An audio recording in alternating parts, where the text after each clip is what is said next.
എന്തുകൊണ്ടായിരിക്കും after marriage വളരെയധികം ബുദ്ധിമുട്ടിലൂടെയും ഒരു ഫ്രീഡം എൻജോയ് ചെയ്യാതെയും അല്ലെങ്കിൽ ഒരു ക്രിയേറ്റിവിറ്റിയോട് കൂടിയിട്ട് മൈൻഡ് സെറ്റ് ഇല്ലാതെ ജീവിക്കേണ്ടൊക്കെ വരുന്നത് എന്തുകൊണ്ടായിരിക്കും?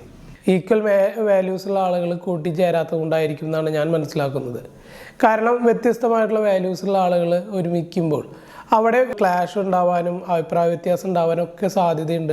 അതേപോലെ മറ്റൊരാളുടെ വാല്യൂസ് എന്താണെന്ന് കൃത്യമായിട്ട് അറിയാത്ത ഒരാൾക്ക് ആ വാല്യൂസ് അംഗീകരിച്ചു കൊടുക്കാനോ റെസ്പെക്ട് ചെയ്യാനോ സാധിക്കില്ല. അതുകൊണ്ട് തന്നെ നമ്മുടെ വാല്യൂസ് എന്താണെന്ന് വിവാഹത്തിന് മുന്നേ അറിഞ്ഞിരിക്കണം. പരസ്പരം ഇവർ പങ്കാളികളാവാൻ പോകുന്ന ആളുകൾ കൃത്യമായിട്ട് അറിഞ്ഞിരിക്കണം. എൻ്റെ ഓപ്പോസിറ്റ് നിൽക്കുന്ന പാർട്ട്ണറുടെ വാല്യൂ എന്താണ്, അവരെങ്ങനെയാണ് ജീവിതത്തെ കാണുന്നത്, അവരുടെ കാഴ്ചപ്പാട് എന്താണെന്നുള്ളത് കൃത്യമായി അറിഞ്ഞിരിക്കാൻ സാധിക്കണം.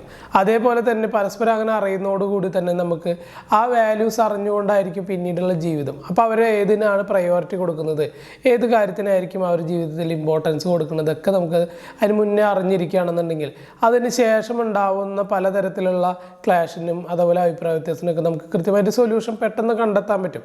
ഞാൻ പറയുന്നത് ഇവിടെ പ്രശ്നം ഉണ്ടാവില്ല എന്നല്ല, പ്രശ്നം ഉണ്ടായെങ്കിൽ തന്നെ നമുക്കത് കൃത്യമായിട്ട് അതിനെ സോൾവ് ചെയ്യാനുള്ള സൊല്യൂഷനും നമുക്ക് നമ്മുടെ മുന്നിലുണ്ടാവും.